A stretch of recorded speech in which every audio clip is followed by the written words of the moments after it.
Hello, folks, and welcome to Invite.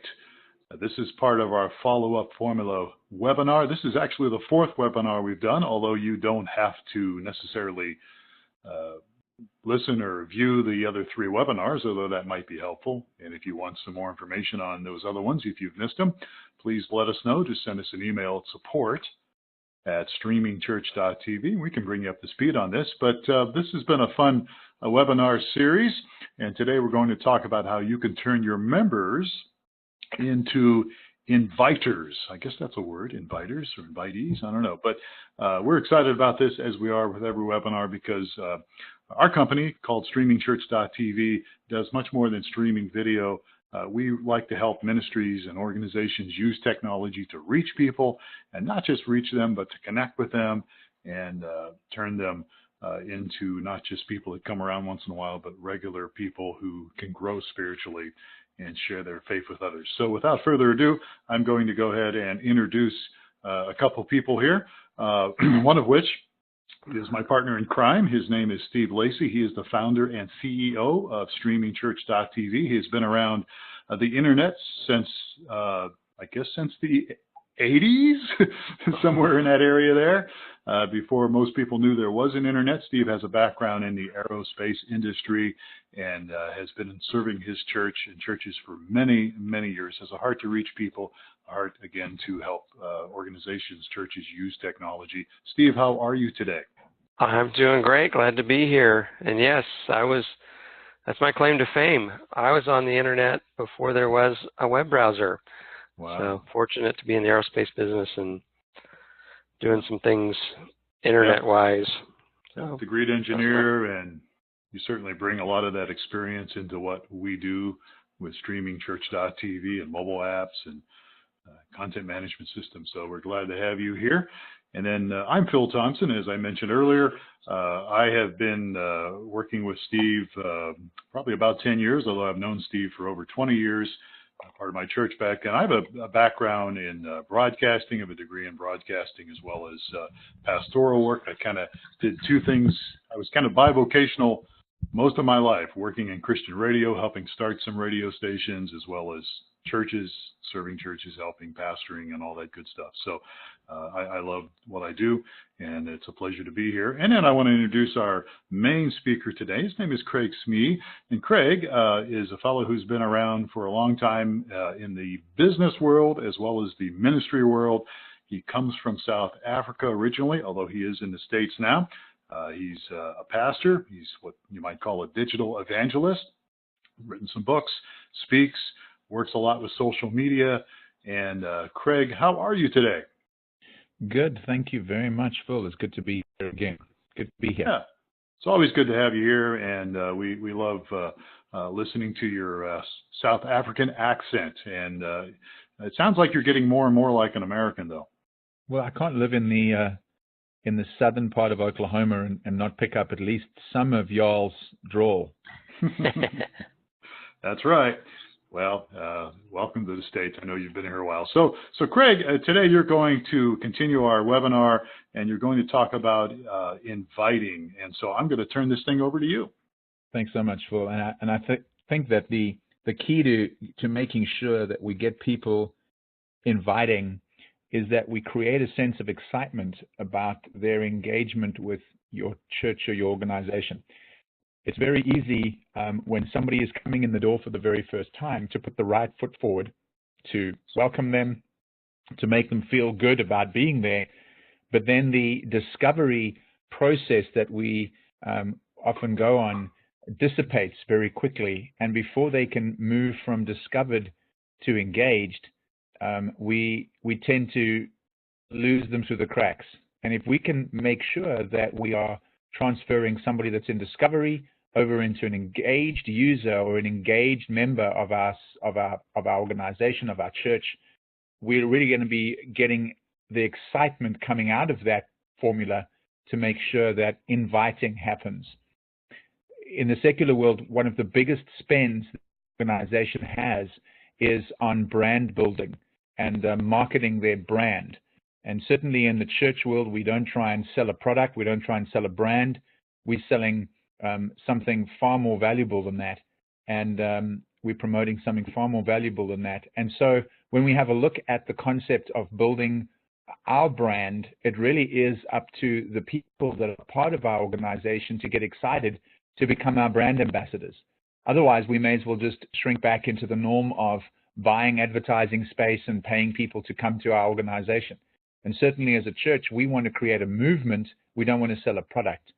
And so when we get to a place of a discovered user getting excited about coming back, getting excited about getting engaged, getting excited about being involved in your church, and we can keep that excitement up, maintain their engagement, we're going to find that we're going to have a lot of, in inverted commas, brand ambassadors as part of our movement. And slowly but surely, especially in the digital world, because it has such a strong voice across multiple platforms now, we're going to find that that movement is being propagated not by us. We're not having to buy a Facebook advertising space.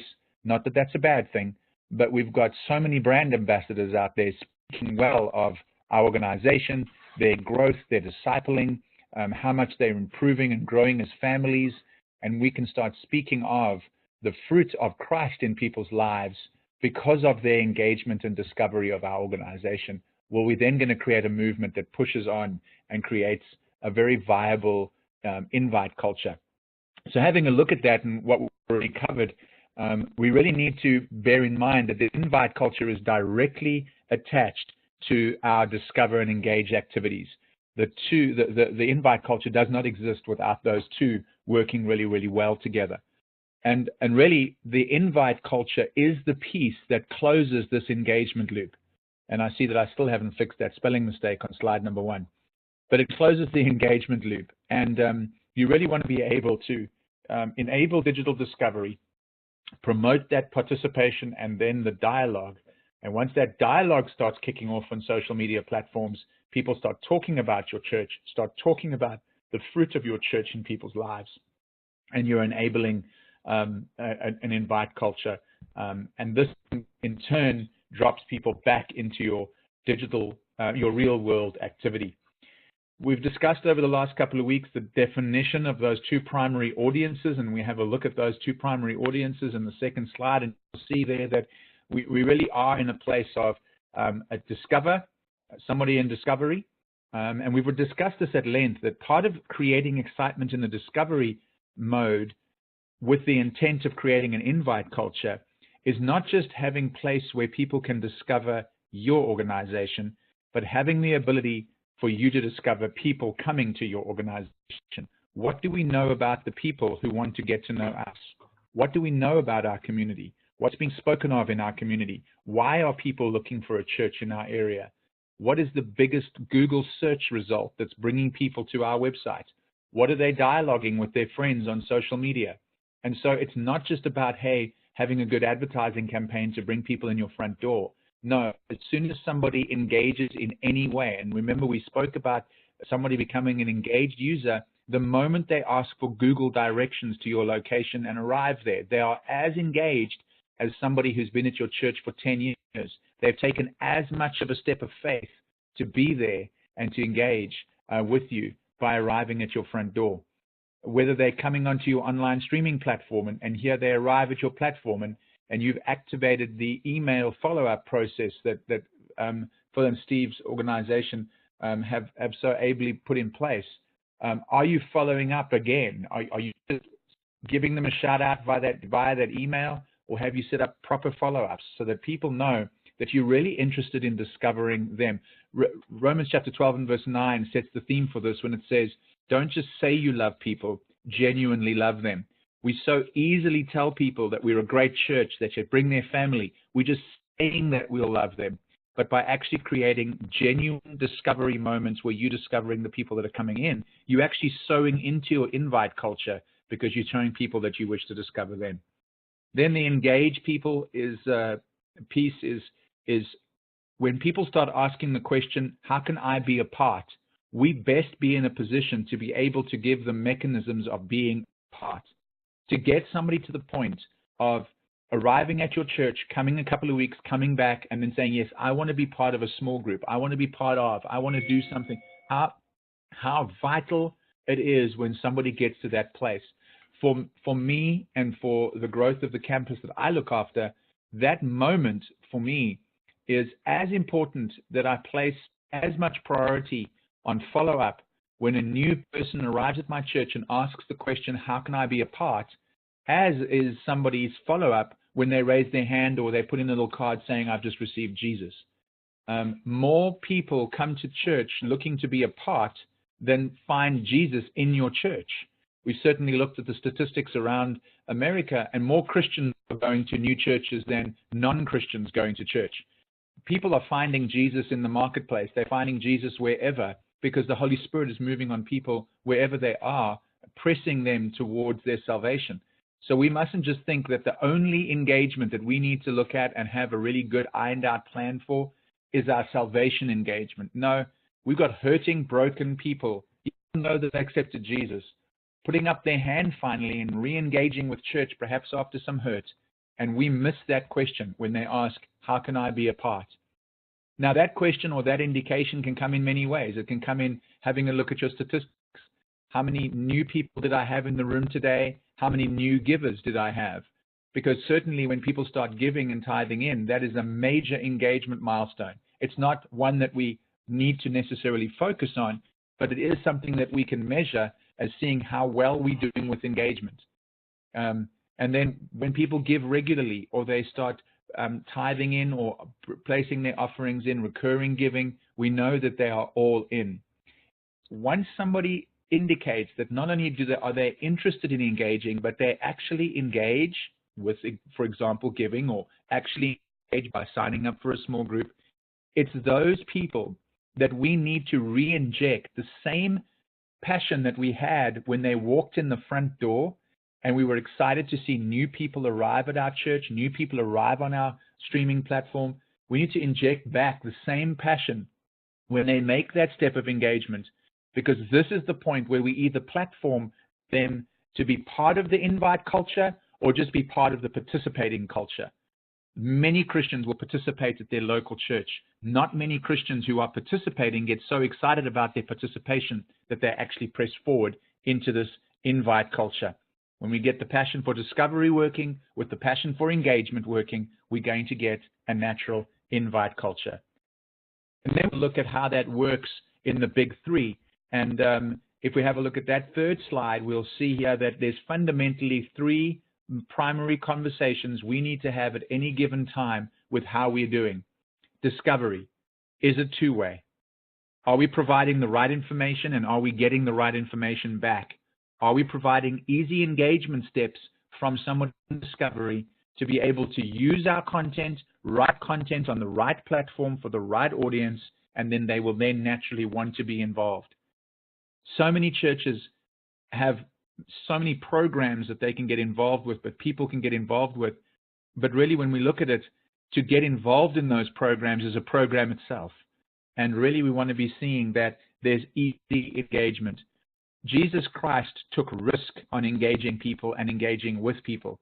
And he modeled the fact that we shouldn't have people jumping through so many hoops and so many forms and so many processes just to be involved in the body that he has called them to be. And so when we have a look at that engagement, how do we then move from an ease of engagement to really being involved? Now, the reason I had to look at that involvement is because when I get somebody involved, am I just getting them involved, or am I kind of helping them see this making of a church? Or do they see how exciting it's going to be? It's going to build. We've got a vision. We know where we're going. When we get them just participating, that's not getting them involved. Involved includes inviting people and creating dialogue on their own social media platforms and inviting people to church. Now, we see this predominantly when we have a look at this slide number 4 is, hey, just keep in mind, if those are the three areas that discover, engage, and involve or invite, depending on which I you want to use, what does it look like? What is my discovery spectrum? Where are people discovering me? How can I maximize that discovery platform? Then the second area is, what does my engage spectrum look like? What are people using to get engaged with me? Am I still getting connect cards coming in via the written card on the back seat pocket in front of the person, or are more people engaging with things like church via text? How can I maximize my digital engagement? Because with digital, there's so much metadata that you can collect without having to ask the person that information. And you can then use that metadata to have a look at saying, hang on, now I can not only allow the person to discover and engage with me, I can discover and engage with them. And then finally, how am I leveraging platforms so that my engaged and involved people can create an easy-to-use invite culture? And that's what we're going to look at right now. So when we look at this invite culture, this group of people, we really want to try and create an audience that naturally can invite others. We want their behavior to be that they are constantly letting others in their friends and their family know that they're at church, that they recently found a great church and they're now involved in, just went to our second message. How many people don't, never let anybody know that they've now found a new church, or they're going to try this church, or that kind of excited environment about being with you. They found a new streaming platform. This invite culture has got the best potential on a streaming platform, because we can see that, hey, it's so easy to invite somebody in the comfort of their living room to participate in your church. But are we creating a synergy between our brick and mortar and our online stream, for example? So maybe even though I attend the church regularly on a Sunday morning and I'm there front row, but I'm given the liberty to open up my laptop and be part of, or open up my mobile phone and be part of the online stream, because I've invited somebody from another state to participate in church with me. Is that kind of culture bred, where we are teaching people in the room how to leverage our digital stream, our digital social media platforms, to let other people know of your church and invite them to church, even though they can't be there physically? That's the benefit of creating a good invite culture, leveraging digital tools. We certainly see that at our church.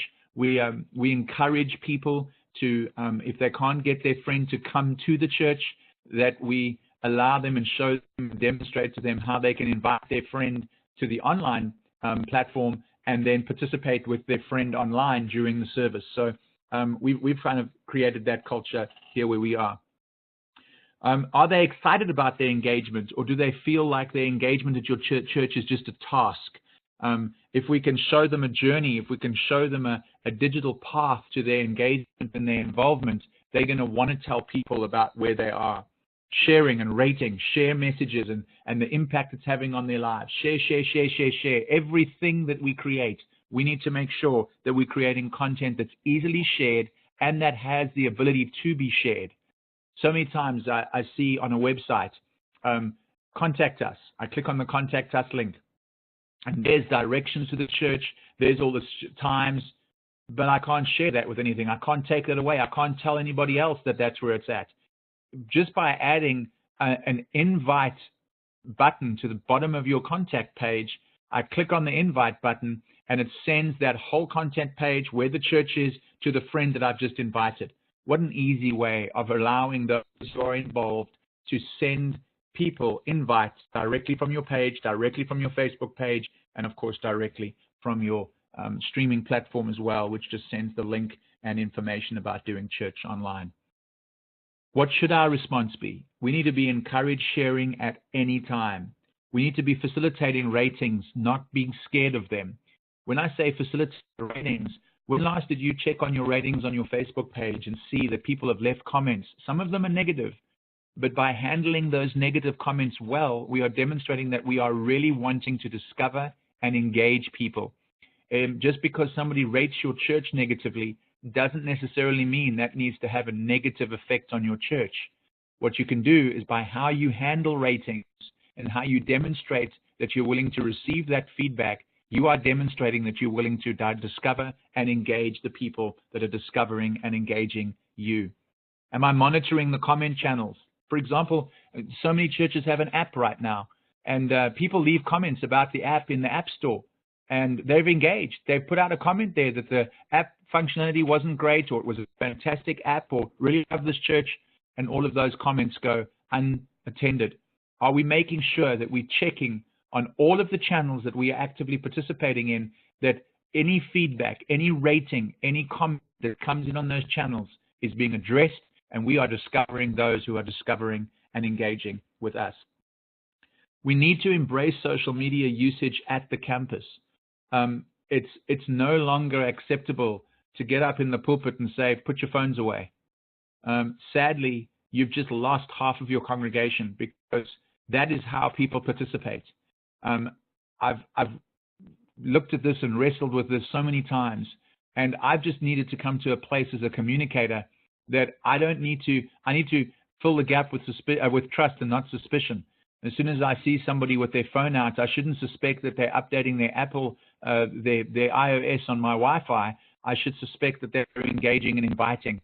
And speak to that during your messages. Speak to that. Let people have the ability to take Instagram photographs. Take Instagram photographs of yourself on stage with the audience. Show people that in the physical brick and mortar environment, you want to encourage them sharing with their friends that they're at church. Encourage social media usage at campus, and you'll see your digital engagement grow. Every piece of content that we ever put out as a church has to have the ability to be shared. We need to create dialogue to amplify engagement all the time. So don't just put out a post about the recent message that was just recorded and now made available. Ask people what their favorite point was. What scripture did they take home? Ask them a question so that when they comment back and they share back, their friends are seeing that you wanting to discover about them, not just push out another message to the masses. Everything we do needs to have engagement, needs to create dialogue, and needs to have the ability to be shared. And that's not just about online. That's not just about having digital dialogue. That's making sure our hosts in our streaming platform know how to ask the right questions, know how to greet people, know how to create a conversation in a chat room. They've been trained to stir conversation, post notes, ask questions about what's being said. Any piece of engagement that they can get out is a step in the right direction for people to get excited about their engagement and their involvement, and as a result, be willing and ready and excited to invite people to your organization, both the digital part of your organization and as well the brick and mortar part of your organization. In summary, when we have a look at what we've discussed, there's fundamentally a guideline in this slide number 6. You'll see here a very quick overview of what we've discussed and how you can use this methodology to constantly be checking. I know that I'm going to have an unknown user coming in at some point, whether to the brick and mortar environment or to my digital platform. Will we make it easy to find us and easily to find out about us from wherever they are in the world? And there's a whole lot of tools that I've recommended that you can use to do that in the digital space. The second thing is, once we've discovered them and they've discovered us, are we enabling those discovering to easily engage? And then number 3, are we enabling those who are engaged to remain excited and remain involved in our organization?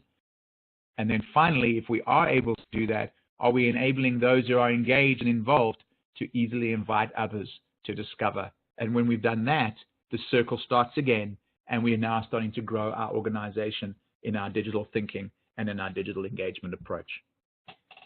So Phil, Craig, that's about all I've got for you today. So Craig, I just want to make a comment. As you worked with our church, it's not rocket science, not something really tough to do. It's really just a mindset shift. Is to kind of look at, rather than, because we so often get into, I've got to get the weekly newsletter out. I've got to get my blast out. And it's all about kind of pushing out my communication. And what you're really emphasizing is making the shift to providing the opportunity to engage both ways, so that you can engage with them as you send out the communication material, and that they have an opportunity to engage with what they're being exposed to. So, can I jump in here too as well, and maybe I can ask you to address this a little bit, Craig. To me, this is all about changing the way we relate to people. This webinar series is called Follow-Up Formula, and it's probably different than what most people have thought about before. But I have found over the many years that sometimes it's hard for us who are involved in church work to change how we do things. We've always done it this way. And I think, when you talk about the whole thing about, using the smartphones during a service, even responding to reviews, I think we just need to continually be open to change and change how we address this culture. You want to address that again for just a moment? Yeah, I think it comes down to understanding that, Paul said to the Roman, I was a Roman; to the Greek, I was a Greek.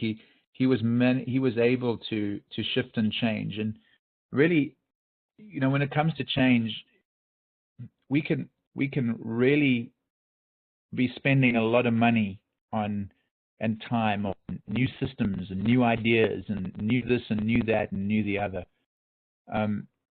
Change is not so much in the tools that we have, but in the way that we think.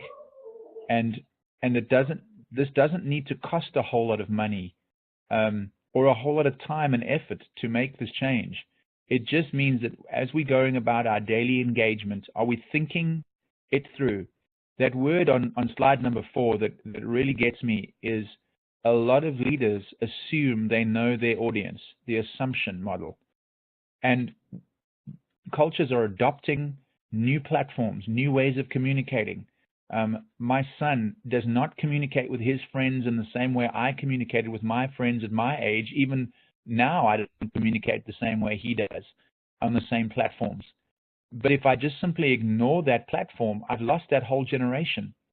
And as a result, change isn't about making changes for change's sake. Change is really about, am I broadening my view of the community that I serve?